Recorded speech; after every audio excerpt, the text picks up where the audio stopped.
আসসালামু আলাইকুম। গত কয়েকদিন যাবৎ বৃষ্টির মধ্যে কাজ করতে করতে আমাদের একরকম অভ্যাসই হয়ে গেছে। প্রায় টানা কয়েকদিন যাবৎ বৃষ্টি নেমেছে, আর এই বৃষ্টির মধ্যেই এই কয়েকদিন আমাদেরকে অনবরত কাজ করতে হয়েছে। সকালবেলা সজীব মামা ঘাসের জমিতে যাননি, তাই আমাদের কয়েকজনের আসতে হয়েছে এই ঘাসগুলিকে এখান থেকে নিয়ে যাওয়ার জন্য। কিছুক্ষণ পর দেখলাম যে তিনিও এসেছেন, তাই তাকে নিয়ে এই ঘাসগুলিকে আমরা এখান থেকে খামারে নিয়ে যাওয়ার জন্য নিয়ে আসতেছিলাম ঘাসগুলিকে আমাদের ভ্যান পর্যন্ত।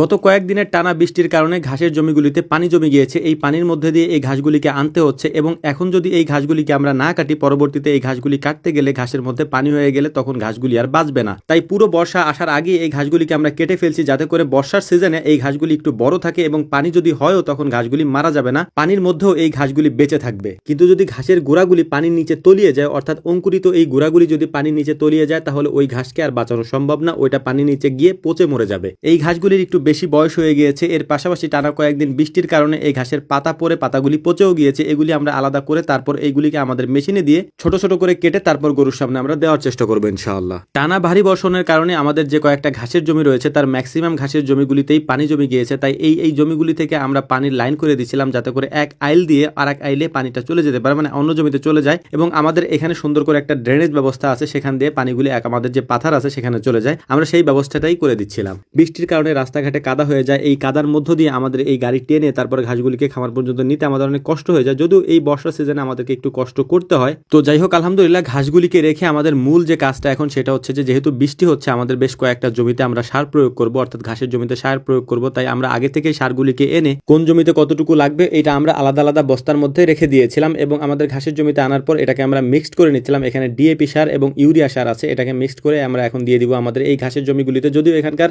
ঘাসগুলি বেশ বড় হয়ে গিয়েছে, কিন্তু যেহেতু বৃষ্টির সিজন দেখতে দেখতেই বড় হয়ে যায়, এর মধ্যে যদি আমরা সারটা না দিই তাহলে ঘাসের গ্রোথটা ভালো হবে, কিন্তু এটা মোটা হবে না বা ছোপ হবে না। বৃষ্টির সিজনে এই সমস্যাটাই আমাদের বেশি হয়, যদি আমরা সার না দিই ঘাস অনেক বেশি লম্বা হয়ে যায়, কিন্তু সেটা সোপ হয় না। এই জন্যই মূলত হচ্ছে আমরা সারটা প্রয়োগ করি, যাতে করে সুন্দর করে একটা ছোপ তৈরি হয় এবং অনেক বেশি ঘাস একটা ছোপ থেকে আমরা সংগ্রহ করতে পারি। ওই জমিটাতে সার প্রয়োগ করার পর আমরা আরেকটা জমিতে এসেছি সার প্রয়োগ করার জন্য। এখানে মূলত আমাদের যে কচু গাছ আমরা লাগিয়েছিলাম সেই কচু গাছগুলো এখানে রয়েছে। গত কয়েকদিন আগে এখান থেকে আমরা বেশ কিছু লতি ছিঁড়ে নিয়ে গেছিলাম, যখন আমরা এটাকে পরিষ্কার করেছিলাম। আজকেও মনে হচ্ছিল যে এখানে বেশ কিছু লতি আছে, তাই ঘাসে এখানে আমরা সার প্রয়োগ করার পরে এই লতিগুলোকে এখান থেকে ছিঁড়ে নেওয়া যাওয়ার চেষ্টা করব। যদিও এখানে পানি হয়ে গিয়েছে, পানির মধ্যে থেকে হাত দিয়ে তারপর আন্দাজ এবং অনুমান করে আমাদের দেখতে হবে যে নিচে আছে কিনা। হাত দিলেই দেখতে পাচ্ছিলাম যে প্রত্যেকটার গোড়ায় গোড়াই লতিগুলি আছে এবং বেশ কয়েকটা করে ছড়িয়ে গেছে, এবং বড় বড় লতিগুলিকে আমরা এখান থেকে ছিঁড়ে নিয়ে যাচ্ছিলাম। আর ভাবতেছিলাম বিশেষ করে একটা বিষয়, আমি আল্লাহ তাআলা কতভাবে আমাদের জন্য নিয়ামতের ব্যবস্থা করে রেখেছেন, কতভাবে আমাদের রিজিকের ব্যবস্থা করে রেখেছেন। এটা আসলে আমরা চিন্তা করলে আমাদের চিন্তার খোরাক তৈরি করে এই চিন্তা। যেখানে পানির নিচে হাত দিলেও আল্লাহ তাআলা রিজিকের ব্যবস্থা করে রেখেছেন, তাই আল্লাহ তাআলা শুকরিয়া সবসময়ের জন্য আদায় করার চেষ্টা করি যে আল্লাহ তাআলা যে কোনো উপায়ে আমাদের রিজিকের ব্যবস্থা করেছেন, এটার জন্য আলহামদুলিল্লাহ বলি সবসময়। দেখতে দেখতেই আমরা যে স্টিলের বলটা